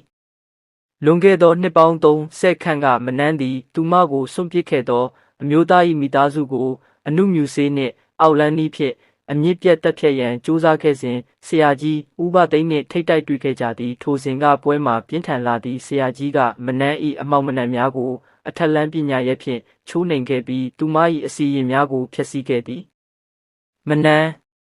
အမုန်းတရားကတင့်ကိုငရဲကိုပဲပိုးလိုက်မယ်အခုချက်ချင်းရက်လိုက်ပါဟူသောဆရာကြီး၏တတိပေးစကားကိုမနန်းကနာခံခြင်းမရှိခဲ့ဘဲပို၍သာရန်ညှိုးဖွဲ့ခဲ့သည်ထိုတိုက်ပွဲတွင်ဆရာကြီးဥပသိမ့်ကမနန်းကိုနောက်လူသူမရှိသောတောနက်ထဲတွင်သာနေထိုင်ရန်နှင့်အောက်လန်းပညာကိုအလွဲသုံးစားမလုပ်ရန်အစီရင်တစ်ခုဖြင့်ချုပ်နှောင်ခဲ့သည်ထိုချုပ်နှောင်မှုကြောင့်မနန်းသည်နှစ်ပေါင်းများစွာအားအင်ကြီးနှင့်ကအရေးတကြီးဖြင့်ပုံကွယ်နေခဲ့ရသည်ယခုအခါဆရာကြီးဥပသိမ့်ကွယ်လွန်သွားပြီဖြစ်တော်လဲသူ၏တပည့်ဖြစ်သူအောင်မြတ်တာကဆရာထံမှပညာများကိုဆက်ခံကလောကအကျိုးတည်ပိုးနေသည်ကိုမနန်းကသိရှိသွားခဲ့သည်သူမ၏ရင်ထဲတွင်တငိမ့်ငိမ့်လောင်မြိုက်နေသောအမုန်းမိရှံများကယခုအခါအောင်မြတ်တာထံသို့ဥတီလာခဲ့ပြီဖြစ်သည်ဥပသိမ့်နေငါကိုချုပ်နှောင်ခဲ့တာတွေအတွက်နင်းတပည့်စီကနေငါပြန်တောင်းမဲ့နေ့ရဲ့ပညာတွေဘလောက်စွမ်းလဲဆိုတာအောင်မြတ်တာကိုတက်ပြီးငါတက်တည်ပြမယ်မနန်းကမြေပြင်ပေါ်တွင်သွေးဖြင့်ရေးဆွဲထားသောအင်းကွက်ကြီးကိုကြည့်ကာပြုံးလိုက်သည်သူမပြင်ဆင်နေသည်ကနဝဝိဇ္ဇာအမောင်တန်ရောစဉ်ကအစီရင်ဖြစ်သည်ဤအစီရင်သည်လူတစ်ယောက်၏အသိစိတ်ကိုထိန်းချုပ်နိုင်ုံတင်မကထိုသူ၏အနီးနားရှိချစ်ခင်ရသူများကိုပါမြတ်နတ်မောင်၏ကျိန်စာကဲ့သို့အချင်းချင်းတက်ဖြတ်စေနိုင်သောအစွမ်းရှိသည်မနန်းသည်အောင်မြတ်တာကိုဓာတ်ရိုက်စိန်ခေါ်ရန်ဆုံးဖြတ်လိုက်သည်သူမသည်ညဦးပိုင်းကဖမ်းဆီးထားသောကြီးကန်းတဲ့တကောင်၏ခြေထောက်တွင်အနက်ရောင်စာလိပ်လေးတစ်ခုကိုချီနှောင်လိုက်သည်ထိုစာလိပ်ထဲတွင်အောင်မြတ်တာ၏အမည်မွေးသက်ဂရစ်နှင့်အတူသွေးဖြင့်ရေးသားထားသောစိန်ခေါ်ချက်များပါဝင်သည်အောင်မြတ်တာမင်းရဲ့ဆရာကငါ့ကိုဒုက္ခပေးခဲ့တယ်လို့ငါကလည်းမင်းနဲ့မင်းရဲ့တပည့်တွေကိုအရှင်လက်လက်ငရဲကိုပို့ပေးမယ်မင်းစီမှာဆရာပညာတွေတကယ်ရှိရင်ငါရဲ့အစီရင်ကိုဖျက်ကြည့်စမ်းစာလိပ်ချီထားသောကြီးကန်းနဲ့ကြီးကဝေယန်းကပြန်တက်သွားသည်ထိုကြီးကန်းသည်အောင်မြတ်တာတို့ခိုလုံနေသောနေရာစီသို့ဦးတည်သွားနေပြီဖြစ်သည်မနန်းကအာရပါရရေမောလိုက်ရာသူ့တန်အတွင်းရှိတစ်ပင်များပင်တုန်ခါသွားတယောက်ရှိသည်သူမ၏အစီရင်များကဤများနှင့်မပြီးသေးမနန်းသည်မြေအိုးကိုးလုံးကိုစီတန်းထားပြီးအိုးတစ်လုံးစီအထဲတွင်မတာလောင်းမှထုတ်ယူထားသောအစီများနှင့်အောက်လန်းနတ်ဆိုးတို့၏ဝိညာဉ်များကိုတွင်းထားသည်ထိုအိုးများကိုအောင်မြတ်တာ၏ဓာတ်ပုံနှင့်ချိတ်ဆက်ကာဓာတ်ဆင်ထားခြင်းဖြစ်သည်ဤအစီရင်ကအောင်မြတ်တာ၏ကိုယ်တွင်းရှိအကာအကွယ်ဂါထာများကိုတဖြည်းဖြည်းတိုက်စားသွားစေရန်ရည်ရွယ်သည်ထိုအချိန်တွင်အောင်မြတ်တာ၏တပည့်များဖြစ်သောညီဇော်နှင့်ကိုဦးတို့သည်တစုံတစ်ခုကိုစိုးရိမ်တကြီးစောင့်မျှော်နေကြသည်အောင်မြတ်တာကမူအခန်းတွင်၌တရားထိုင်နေရင်လေထုထဲတွင်ရိုက်ခတ်လာသောမကောင်းဆိုးဝါးတို့၏အရှိန်အဝါကိုခံစားနေရသည်ညီဇော်ကိုတတိထားကြရန်သူကငါတို့ကိုဓာတ်ရိုက်စိန်ခေါ်တော့မယ်အောင်မြတ်တာ၏စကားမဆုံးမီမှာပင်ပြတင်းပေါက်မှကြီးကန်းနဲ့ကြီးတကောင်တိုးဝင်လာပြီးသူတို့ရှေ့တွင်လဲကျတည်ဆုံးသွားသည်ကြီးကန်း၏ခြေထောက်မှအနက်ရောင်စာလိပ်လေးကကြလာသည်ညီဇော်ကထိုစာလိပ်ကိုကောက်ယူရန်ပြင်လိုက်တော့လဲအောင်မြတ်တာကအမြန်တားလိုက်သည်မကင်နဲ့ညီဇော်အဲ့ဒါမှအစိတ်ငွေ့နဲ့အမှောက်မန်းနှံ့တွေပါတယ်အောင်မြတ်တာကသူ၏လက်ကောက်ဝတ်တွင်ပတ်ထားသောပတိကိုထုတ်ယူကာဂါထာတစ်ပုဒ်ကိုရွတ်ဆိုလိုက်သည်ထို့နောက်စာလိပ်အပေါ်သို့ရေမွေးနှံတာများဖြန်းလိုက်မှသာထိုစာလိပ်မှထွက်ပေါ်နေသောအငွေမင်းများပျောက်ကွယ်သွားသည်စာလိပ်ကိုဖြန့်ဖက်ကြည့်လိုက်သောအခါမနန်း၏ရာဇသံနှင့်နာကြီးချက်များကိုတွေ့ရှိရတော့သည်ဆရာကြီးရဲ့ရန်ကြွေးတွေကကျွန်တော်စီရောက်လာပြီပေါ့အောင်မြတ်တာကတက်ပြင်းတစ်ချက်ချလိုက်သည်သူ၏မျက်ဝန်းများကတည်ငြိမ်နေတော်လဲအတွေ့အထဲတွင်မူမနန်း၏အစွမ်းထက်လှသောအောက်လန်းပညာရက်များကိုမိသူကာကွယ်ရမည်နည်းဟုတွေးတော်နေသည်မနန်းသည်အောင်မြတ်တာကိုဓာတ်ရိုက်မထိတွေ့မီသူ၏တပည့်နှစ်ဦးကိုအရင်ဒုက္ခပေးရန်ကြံစီထားသည်သူမသည်ကိုဦး၏ဓာတ်ပုံကိုယူကာအိမ်မက်ဆိုးရအစီရင်ကိုစတင်လိုက်သည်ထိုညတွင်ကိုဦးအိပ်ပျော်သွားသောအခါသူ၏အိမ်မက်ထဲတွင်မနန်း၏ကြောက်မက်ဖွယ်မျက်နှာကြီးကပေါ်လာပြီးသူ့ကိုလဲပင်ညှစ်ရန်ကြိုးစားနေသည်အောင်မြတ်တာမင်းရဲ့တပည့်တွေတယောက်ပြီးတယောက်တေးကြရမယ်မင်းရင်ကွဲတာကိုငါကြည့်ချင်တယ်မနန်း၏အစီရင်များသည်အစင်စစ်မြင့်တက်လာသည်သူမသည်သူမ၏သွေးကိုကိုယ်တိုင်ဖောက်ထုတ်ကာအင်းကွက်ပေါ်တွင်လောင်းချလိုက်သည်ဤသည်မှာသွေးချင်းဆက်ကျိန်စာဖြစ်သည်ဤကျိန်စာသည် အောင်မြတ်တာဤဆရာနှင့်ပတ်သက်သမျှတွေးသားဆင်ဆက်များကိုလိုက်လံဖျက်ဆီးမိကျိန်စာမျိုးဖြစ်သည်သူတန်ဟောင်းအတွင်းရှိမိဘုံကြီးကပိုမိုတောက်ပလာပြီးမနန်း၏အရိပ်ကမြေပြင်ပေါ်တွင်ရှည်လျားစွာထိုးကျနေသည်သူမ၏ဘေးပက်လယ်တွင်မမြင်နိုင်သောဝိညာဉ်ဆိုးများကဝိုင်းရန်ကခုန်နေကြသည်မနန်းသည်သူမ၏ဘဝတစ်ခုလုံးကိုပေးဆက်ကတင်ယူခဲ့သောအမှောင်ပညာရက်များကိုယခုအခါအောင်မြတ်တာတဦးတဲ့အပေါ်တွင်ပုံအောသုံးဆွဲနေခြင်းဖြစ်သည်အောင်မြတ်တာကလည်းမနန်း၏နောက်ကျောင်းရာဇဝင်ကိုသူ၏ဆရာကြီးပြောပြခဲ့မှုသဖြင့်သိရှိထားသည်သူမသည်အတိတ်ကနာကျင်မှုများကိုလက်နက်အဖြစ်အသုံးချကာလောကကြီးကိုဒုက္ခပေးနေသူဖြစ်ကြောင်းသူနားလည်သည်သို့သောမေတ္တာနှင့်အလင်းကိုကင်ဆွဲထားသောအောင်မြတ်တာအတွက်မနန်း၏အမုန်းတရားများကိုတုံ့ပြန်ရန်မှာမလွယ်ကူလှပေမနန်းမင်းရဲ့နာကျင်မှုကိုငါနားလည်ပါတယ်ဒါပေမဲ့အဲ့ဒီနာကျင်မှုကတခြားသူတွေကိုဒုက္ခပေးဖို့အကြောင်းပြချက်မဖြစ်သင့်ဘူးဟုအောင်မြတ်တာကစိတ်ထဲမှယေရှုကပြောလိုက်သည်ထိုညသည်တောအုပ်တစ်ခုလုံးတိတ်ဆိတ်ငြိမ်သက်နေတော့လဲဝိညာဉ်ရေးရာကဘာတွင်မူအလင်းနှင့်အမောင်တို့၏ပြင်းထန်သောစစ်ပွဲကြီးတစ်ခုစတင်နေပြီဖြစ်သည်မနန်း၏စိန်ခေါ်မှုကအောင်မြတ်တာတို့တပည့်တစုကိုမိတို့သောအခက်ခဲများဘေးအန္တရာယ်များစီသို့တွန်းပို့မိနီမနန်းကသူမ၏ရှေ့တွင်ရှိသောရုပ်တုငယ်လေးတစ်ခုကိုဆွဲယူလိုက်သည်ထိုရုပ်တုကအောင်မြတ်တာ၏ပုံတူပင်ဖြစ်သည်သူမသည်ရုပ်တု၏ရင်ဘတ်တက်တဲ့သို့အဖြင့်ထိုးဆိုင်လိုက်ရာအဝေးတနေရာရှိအောင်မြတ်တာမှာရုတ်တရက်ရင်ဘတ်ထဲမှစူးအောင်သွားပြီးဒူးထောက်ကျသွားသည်ဆရာဘာဖြစ်တာလဲဆရာညီစော်နှင့်ကိုဦးတို့ကအလန့်တကြားပြေးထူကြသည်အောင်မြတ်တာကအန်ကျိတ်ကမစိုးရိမ်ကြနဲ့ဒါသူမရဲ့ပထမဆုံးတိုက်ခိုက်မှုပဲငါအစီရင်ပြန်လုပ်ရမယ်ဟုဆိုကာသူ၏ဘေးတွင်ရှိသောအဖြူရောင်နတ်တာပန်းကန်ကိုယူကာအစီရင်တစ်ခုပြင်ဆင်လိုက်သည်မနန်းဤနာကြီးချက်တမိုင်းကြောင်းကရိုးရှင်းတော်လဲသူမဖန်တီးထားသောအမုန်းတရားများကနှက်ဆိုင်လွန်းလာသည်သူမ၏အစီရင်များကယခုမှစတင်ကအရှိန်ယူနေခြင်းသာရှိသေးသည်အောင်မြတ်တာညီစော်နှင့်ကိုဦးတို့သည်ဤအမျိုးကြီးသောဆုံးမ၏လက်မှမြည်သို့လွတ်မြောက်အောင်ကြိုးစားကြမည်နည်းဆိုသည်မှာကြောက်မက်ဖွယ်ရာကောင်းလာသောအမှောင်ညများကဆက်လက်တက်တည်ခံပါလိမ့်မည်မနန်းဤမျက်ဝန်းထဲတွင်မူကလဲစားချေခြင်းဤမိရှံများကပိုမိုတောက်ပလာနေတော့သည်သူမသည်လက်ထဲမှအပ်ကိုပိုမိုနှက်ဆိုင်စွာထိုးဆိုင်လိုက်ရင်းတဟားဟာနှင့်ရေမောတန်ကတောနက်ကြီးထဲတွင်ပဲ့တင်ထက်သွားလေတော့တရေအခန်းကအစီရင်များကြားကအကျိတ်အနယ်တိုက်ပွဲအခန်းအစီရင်များကြားကအကျိတ်အနယ်တိုက်ပွဲ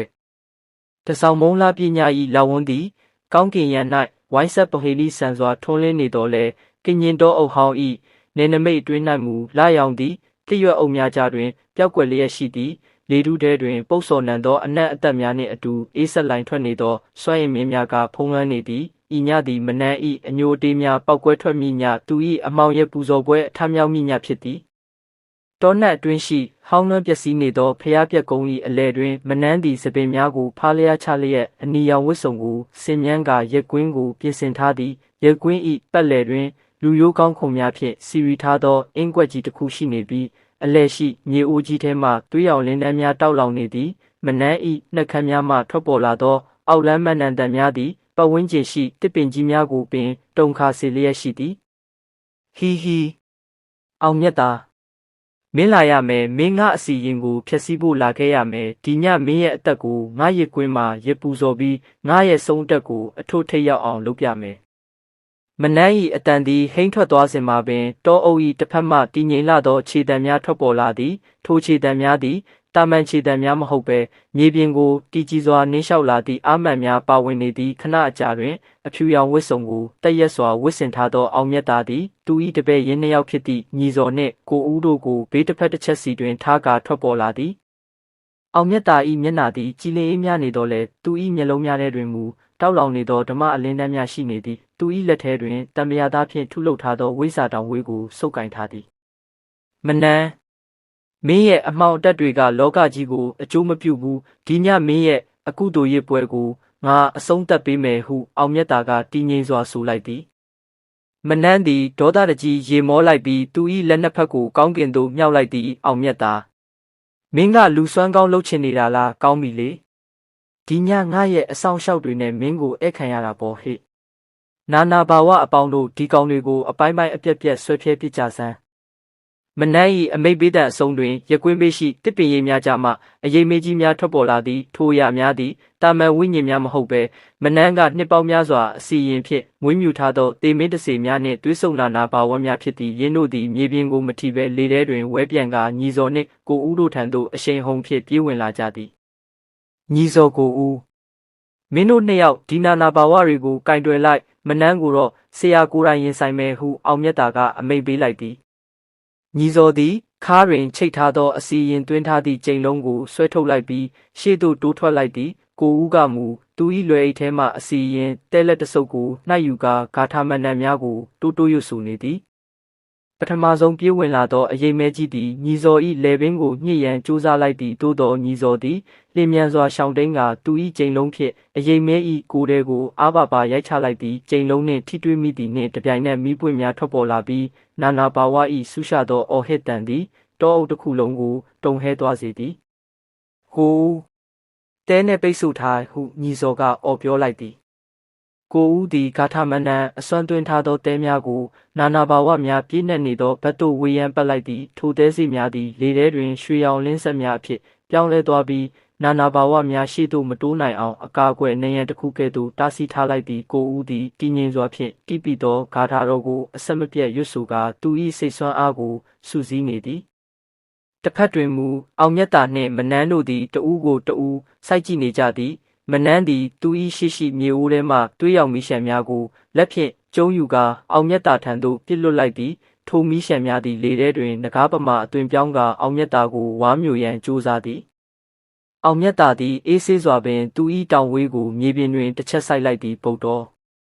ဓဟုရွတ်ဆိုလိုက်သည်နှင့်အောင်မြတ်တာ၏ပတ်လည်တွင်ဖြူစင်သောအလင်းဆက်ဝန်းတစ်ခုထွက်ပေါ်လာပြီးအမှောင်မီးရှံများကိုအရေးပျော်သွားစေသည်မနန်းမင်းရဲ့အတက်တွေကငါရဲ့တီလာကိုမဖောက်ထွင်းနိုင်ပါဘူးမနန်းသည်ဒေါသကြောင့်မျက်နှာတစ်ခုလုံးနီမြန်းနေပြီးသူ၏အင်ကြီးအိတ်ကက်ထဲမှအစီရင်ဖြင့်ပြုလုပ်ထားသောအယုတ်နက်ကလေးတစ်ခုကိုထုတ်ယူလိုက်သည်ထိုအယုတ်ကိုအဖြင့်ထိုးဆိုင်လိုက်သည့်အခါအောင်မြတ်တာ၏ရင်ဘတ်တွင်ဆူရှသောဝေဒနာကိုခံစားလိုက်ရသည်ဤသည်မှာအဝေးမှနေ၍ပြူစားသောအောက်လန်းကဝေတက်ဖြစ်သည်အောင်မြတ်တာသည်မျက်လုံးကိုမှိတ်ကာစိတ်ကိုတည်ငြိမ်အောင်ထားလိုက်သည်သူသည်ဝိပဿနာဉာဏ်ဖြင့်မိမိ၏ခန္ဓာကိုယ်တွင်းရှိစွမ်းရည်များကိုပြန်လည်စုစည်းကာယတနာ၃ပါး၏ဂုဏ်တော်ကိုအာယုံပြုလိုက်သည်တစ္ဆာအလုတ်အတိဋ္ဌံအလုတ်ဟုသူကရေရွတ်လိုက်သောအခါမနန်း၏လက်ထဲရှိအယုတ်သည်ရုတ်တရက်မီးလောင်ကျွမ်းသွားပြီးမနန်းကိုယ်တိုင်ပင်နောက်သို့လွတ်ထွက်သွားသည်မဖြစ်နိုင်တာငါရဲ့အစီရင်ကိုဘယ်သူမှမဖြတ်နိုင်ခဲ့ဘူးမင်းကဘာလို့ဒီလောက်အစွမ်းထက်နေရတာလဲမနန်းကအံ့ဩတုန်လှုပ်စွာအော်ဟစ်လိုက်သည်စွမ်းအားဆိုတာအတ္တအတွက်သုံးရင်အမှောင်ထဲမှာပျောက်ကွယ်သွားတတ်တယ်လောကအတွက်သုံးရင်တော့အလင်းထွက်လာတာပဲမနန်းဟုအောင်မြတ်တာကပြန်လဲခြေပလိုက်သည်ထိုအချိန်တွင်ညီစော်နှင့်ကိုဦးတို့သည်လည်းနာနာဘာဝအဆောက်အအုံများကိုအပြတ်တက်တိုက်ခိုက်နေကြသည်ညီစော်သည်လက်စွမ်းပြကာနာနာဘာဝသုံးကောင်ကိုသူ၏ကျိန်လုံးဖြင့်ချုပ်နှောင်လိုက်ပြီးကိုဦးကမန္တန်ရည်များဖြင့်ပတ်ဖြန်းကာအစွမ်းကုန်နှိမ်နှင်းလိုက်သည်နာနာဘာဝများသည်မိခိုးဝင့်များဖြင့်ပြောင်းလဲကာပျောက်ကွယ်သွားကြသည်ဆရာကျန်တဲ့အဆောင်ရှောက်တွေအကုန်ရှင်းသွားပြီဟုညီစော်ကအာတတ်တရောအော်ပြောလိုက်သည်မနန်းသည်အခြေအနေမကောင်းသည်ကိုသိလိုက်သည်သို့သောသူသည်အရှုံးမပေးလိုသေးပေသူသည်ရကွင်း၏အလဲတွင်ပြဲပြဲစင်စင်ထိုင်ချလိုက်ပြီးသူ၏ခန္ဓာကိုယ်ထဲမှဝိညာဉ်ကိုထုတ်ကာတိုက်ခိုက်မိဝိညာဉ်ခွဲတက်ကိုသုံးရန်ပြင်ဆင်လိုက်သည်မနန်း၏ခန္ဓာကိုယ်မှအနက်ရောင်ဝိညာဉ်ပုံရိပ်တစ်ခုသည်ထွက်ပေါ်လာပြီးအောင်မြတ်တာ၏ဥကောင်းကိုဓာတ်ရိုက်တိုက်ခိုက်ရန်ပြန်တက်သွားသည်အောင်မြတ်တာသည်ဤဒီမှာအန္တရာယ်ကြီးမားဆုံးအဆင့်ဖြစ်ကြောင်းသိရှိသည်သူသည်လက်နှစ်ဖက်ကိုဗုဒ္ဓမူဒါဟန်ဖြင့်စုပ်ကိုင်လိုက်ပြီးသူ၏ကိုယ်ရောင်ကိုယ်ဝါကိုအမြင့်ဆုံးသို့မြင့်တင်လိုက်သည်နမောတတဗုဒ္ဓဝါရောအယဟတောတမတဗုဒ္ဓတအောင်မြတ်တာ၏နှုတ်မှထွက်ပေါ်လာသောဂါထာတန်သည်တောအုပ်တစ်ခုလုံးကိုတုန်ခါသွားစေုံမကမနန်း၏အမောင်ဝိညာဉ်ကိုလည်းလေထဲတွင်ရပ်တန့်သွားစေသည်အောင်မြတ်တာသည်သူ၏တောင်ဝေးကိုလေထဲသို့မြှောက်ကာဓမ္မဆက်အစီရင်ကိုလွတ်တင်လိုက်သည်ရွှေရောင်တောင်းနေသောစက်ဝိုင်းကြီးတစ်ခုသည်မနန်း၏အမောင်ဝိညာဉ်ကိုဝိုင်းရံပိတ်ဆို့လိုက်ပြီးချုပ်နှောင်ထားလိုက်သည်မနန်းမင်းရဲ့အညိုးတေးတွေကဒီမှာတင်အဆုံးသက်ရမယ်မင်းရဲ့အမှောင်လောကထဲမှာမင်းပဲတယောက်တည်းကြံနေခဲ့လိမ့်မယ်အောင်မြတ်တာသည်စွမ်းအားကိုအရှိန်မြင့်လိုက်သည့်အခါမနန်း၏အမှောင်ဝိညာဉ်သည်တဆစီကွဲကြေသွားပြီးသူ၏ခန္ဓာကိုယ်ထဲသို့ပြန်လည်လွင့်ဝင်သွားသည်မနန်းသည်တွေးအံကမြေပြင်ပေါ်သို့ပြိုလဲကျသွားသည် သူပြင်ဆင်ထားသောရက်ကွင်းရှိလူရိုးကောင်းခွန်များနှင့်အင်းကွက်များသည်လည်းတစ်ဖြက်ဖြက်နှင့်မီးလောင်ကျွမ်းကာပျက်စီးသွားကြသည်ည၏အမှောင်ထုသည်တဖြည်းဖြည်းလွင့်ပါသွားပြီးလပြည့်ဝန်း၏ဖြူစင်သောအလင်းရောင်သည်တောအုပ်တွင်သို့ပြန်လည်ဝင်ရောက်လာသည်ညီဇော်နှင့်ကိုဦးတို့သည်ဆရာအနားသို့ပြေးလာကြသည်ဆရာအစဉ်ပြေရဲ့လားခမညာဟုကိုဦးကစိုးရိမ်တကြီးမေးလိုက်သည်အောင်မြတ်တာကခေါင်းငိမ့်ပြကအေးဆရာအစဉ်ပြေပါတယ်ဒါပေမဲ့မနန်းကတော့သူ့ရဲ့အမှောင်တက်တွေပြန်ထိသွားပြီးသူမကြခင်မှာသူ့ရဲ့ကံကြမ္မာကိုသူခံစားရလိမ့်မယ်ဟုဆိုလိုက်သည်မြေပြင်ပေါ်တွင်ဝတ်တွားနေသောမနန်းသည်အာရင်ကုန်ခန်းနေတော်လဲသူ၏မျက်လုံးများတွင်မူနာကျင်မှုနှင့်အတူနောင်တအချို့ကိုမြင်တွေ့နေရသည်သူသည်အောင်မြတ်တာကိုမောကြည့်ကာမင်းငါကိုတတ်လိုက်ပါတော့ငါရှုံးသွားပြီဟုတိုးညင်းစွာပြောလိုက်သည်ငါမင်းကိုမတတ်ပါဘူးမနန်းမင်းရဲ့အကုသိုလ်တွေကမင်းကိုပြန်တက်လိမ့်မယ်ငါလုံနိုင်တာကတော့မင်းနောက်ထပ်အကုသိုလ်တွေမလုံနိုင်အောင်မင်းရဲ့အတက်တွေကိုပိတ်ပင်ထားလိုက်တာပဲဟုအောင်မြတ်တာကမိန့်ကြားလိုက်ပြီးမနန်းဤနဘူးကိုတောင်ဝေးဖြင့်တစ်ချက်တိုးလိုက်သည်ထိုခဏတွင်မနန်းဤခန္ဓာကိုယ်တွင်းရှိအောက်လန်းစွမ်းအင်များအားလုံးသည်ရင်ငွေ့ပြန်သွားတဲ့ကဲ့သို့ပျောက်ကွယ်သွားသည်သူသည်တာမန်မျိုးသမီးကြီးတဦးကဲ့သို့ဖြစ်သွားခဲ့ပြီညီဇော်ကိုဦးတို့သွားကြစို့ဒီနေရာမှာအစီအရင်တွေမကြံအောင်အကုန်ရှင်းခဲ့ကြတပည့်နှစ်ယောက်သည်ဆရာအမိန့်တိုင်းရကွင်းရှိအကျွင်းကြံများကိုအစီရင်ဖြင့်မိရှုဖျက်ဆီးလိုက်ကြသည်ကင်းရင်တော်အုပ်ဟောင်းကြီးသည်ရခင်ကထက်ပုံမိုအေးချမ်းသောတကယ်သို့ခံစားရသည့်အောင်မြတ်တာသည်ရှေ့မှတည်ငြိမ်စွာရှောက်လန်းသွားပြီးညီဇော်နှင့်ကိုဦးတို့ကနောက်မှလိုက်ပါသွားကြသည်လပြည့်ည၏အယုံတက်ချိန်သို့ရောက်ရှိလာသည်ည၏အမောင်တိုက်ပွဲသည်ပြီးဆုံးသွားခဲ့ပြီဖြစ်တော်လဲအောင်မြတ်တာတို့၏လောကအကျိုးပြုခီးလန်းမှမူရှည်လျားနေစေဖြစ်သည်အမောင်တုရှိသည်၍အလင်းဆောင်သူများလိုအပ်နေအောင်မည်ဖြစ်ကြောင်းအောင်မြတ်တာကတွေးတော်ရင်းသူ၏လမ်းကိုဆက်လျှောက်သွားလေတော့သည့်အခန်း6အောင်ပွဲနှင့်အမောင်ထု၏ဏီကုံအခန်း6အောင်ပွဲနှင့်အမောင်ထု၏ဏီကုံညင့်ဦးရန်၏လေပြေသည်တာမန်ထက်ပုံမိုအေးဆက်နေသည်တစ်ပင်အုပ်များကြားမှတိုးဝေးတိုက်ခတ်လာသောလေတိုးတံများသည်မိုးရှိုက်တံကဲ့သို့ဆူရှာလျက်ရှိ၏ရွာဆုံရှိတင်းချိုင်းဟောင်းနီးတွင်တည်ရှိသောမနန်း၏အယူမှာကူတင်းချိုင်းရှိ၌အောင်မြတ်တာသည်မတုံမလုံရက်နေသည်သူ၏ဘေးတစ်ဖက်တစ်ချက်တွင်တပေးဖြစ်သူညီဇော်နှင့်ကိုဦးတို့ကလက်နက်ကိုစီအဆောင်ရောင်ကိုစီဖြင့်အသည့်အနေထားရှိနေကြသည်မနန်း၏ဝိညာဉ်သည်အမဲရောင်အခိုးငွေများအကြားမှပေါ်ထွက်လာသည်သူမ၏မျက်လုံးများသည်နီးမြန်းလျက်အာကာရတရားတို့ဖြင့်ပြည့်နှက်နေ၏မင်းတို့ငါရဲ့ကဘာတဲကိုဘာလို့လာနှောက်ယှက်ရတာလဲငါရဲ့အညိုးတွေမပြေမချင်းဒီရွာကိုငါအေးချမ်းခွင့်ပေးမှာမဟုတ်ဘူးဟုသူမကအကွဲသောအတန်ဖြင့်အော်ဟစ်လိုက်သည်သူမ၏အတန်သည်လေထုထဲတွင်တုန်ခါသွားပြီးပတ်ဝန်းကျင်ရှိတစ်ပင်များပင်ရိမ့်ထိုးသွားကြသည်အောင်မြတ်တာကတည်ငြိမ်စွာပင်သူမကိုကြည့်လိုက်သည်မနန်းမင်းရဲ့အညိုးတွေကမင်းကိုမင်းပြန်လဲလောင်ကျွမ်းစေတာပဲရှိမယ်အတိတ်ဆိုတာပြင်လို့မရတဲ့အရာတစ်ခုပါအဲ့ဒီအတိတ်ကိုစုပ်ကင်ထားတဲ့၍မင်းဟာလွတ်မြောက်ရလန်းကိုတွေးမှာမဟုတ်ဘူးဟုအေးချမ်းသောလေတံဖြင့်ပြောလိုက်သည်ငါကိုသူတို့ဘလို့နှိပ်စက်ခဲ့တယ်လဲဆိုတာမင်းတိလာငါကိုဆုံးမလို့ဆွဆွဲပြီးဝိုင်းဝန်းတက်ဖြတ်ခဲ့တဲ့ဒီရွာသားတွေကိုငါဘယ်တော့မှခွင့်မလွတ်နိုင်ဘူးဟုမနန်းကဒေါသတကြီးပြန်ပြောသည်ဤတွင်အောင်မြတ်တာကရှေ့သို့တလန်းတိုးလိုက်သည်သူ၏လက်ထဲတွင်ပတိတကုံးနှင့်မြစ်တာတက်ကိန်းဝတ်နေသောအဆောင်တစ်ခုပါရှိသည်အမားကိုအမားနဲ့တုတ်ပြန်တာဟာအမောင်ကိုအမောင်နဲ့ဖုံးအုပ်တာပဲမင်းကိုနှိပ်စက်ခဲ့သူတွေဟာသူတို့ရဲ့ကတရားအတိုင်းသွားကြပြီးအခုကြံနေတဲ့ရွာသားတွေဟာအပြစ်မရှိတဲ့သူတွေပါမင်းရဲ့အညိုးတွေကသူတို့ကိုရောမင်းကိုရောဆင်းရဲတွင်းထဲကိုတွန်းပို့နေတာပဲညီဇော်ကဆရာအနာသို့ကပ်၍ဆရာသူကနားထောင်မဲ့ပုံမရဘူးကျွန်တော်တို့တိုက်ခိုက်မှရမယ်ထင်တယ်ဟုတိုးတိုးလေးပြောလိုက်သည်ကိုဦးကလည်းသူ၏အင်းလက်စုပ်ကိုတင်းတင်းဆုပ်ထားရင်ဟုတ်တယ်ဆရာသူ့ရဲ့အမှောင်တက်တွေကပိုပြီးပြင်းထန်လာပြီဟုတတိပေးသည်အောင်မြတ်တာကလက်မြောက်၍တပည့်များကိုတားလိုက်ပြီးအင်အားနဲ့နှိမ်နင်းတာဟာခိတ္တပဲငြိမ်းအေးစေမဲ့မေတ္တာနဲ့ကုစားမှသာအမြဲတမ်းငြိမ်းချမ်းမှာပါငါ့ကိုယုံကြည်ကြစမ်း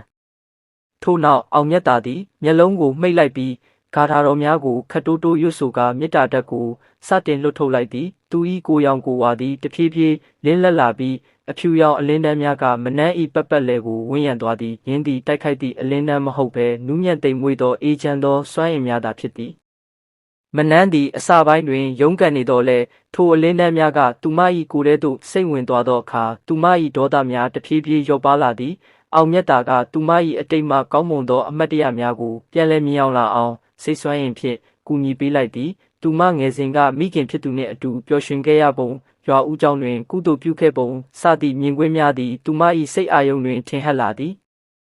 မနန်း မင်းရဲ့မူလစိတ်ဟာအဖြူရောင်ပါအခုအဲ့ဒီအဖြူရောင်ကိုပြန်ရှာစမ်းပါဟုအောင်မြတ်တာကမိန့်ကြားလိုက်သည်မနန်းဤမျက်လုံးများထဲမှနီးမြန်းသောအယောင်များပျောက်ကွယ်သွားပြီးမျက်ရည်များစီးကျလာသည်ကျမတောင်းပန်ပါတယ်ကျမရဲ့အမုန်းတွေကြောင့်အပြစ်မရှိသူတွေကိုဒုက္ခပေးခဲ့မိပြီဟုသူမကတုန်လှုပ်သောအတန်ဖြင့်ပြောလိုက်သည်သူမ၏ခန္ဓာကိုယ်မှအမဲရောင်အခိုးငွေ့များသည်အဖြူရောင်အဖြစ်ပြောင်းလဲသွားပြီးတဖြည်းဖြည်းလွင့်ပါးပျောက်ကွယ်သွားတော့သည်မနန်း၏ဝိညာဉ်သည်အနှောင်ဖွဲ့များမှလွတ်မြောက်ကကောင်းရာမွန်ရာသို့ဦးတည်သွားပြီဖြစ်သည်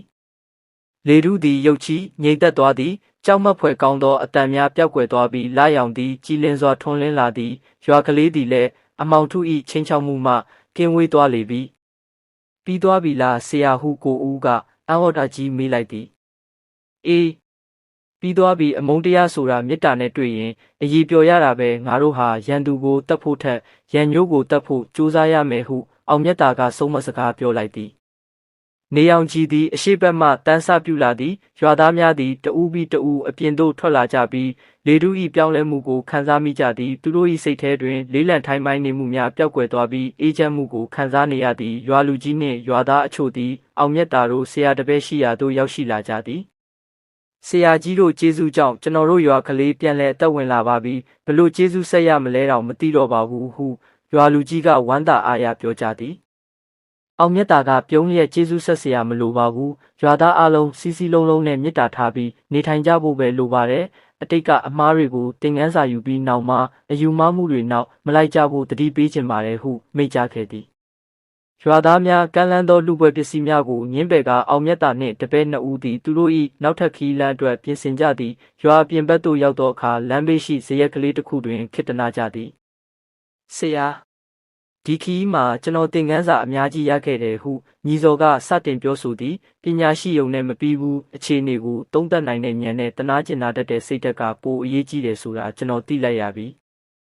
အောင်မြတ်တာကခေါင်းညှိ၍မှန်တယ်ညီစော်လောကီပညာဆိုတာဓာတ်တလက်လိုပဲကောင်းတဲ့နေရာမှာသုံးရင်ဆေးဖြစ်ပေမဲ့မကောင်းတဲ့နေရာမှာသုံးရင်ဘေးဖြစ်စေတယ်မင်းတို့နှစ်ယောက်စလုံးဟာအနာဂတ်မှာလူတွေကိုကယ်တင်မဲ့သူတွေဖြစ်လာမှာမို့လို့ကိုယ်စိတ်ကိုအမြဲတမ်းစစ်ဆေးနေရမယ်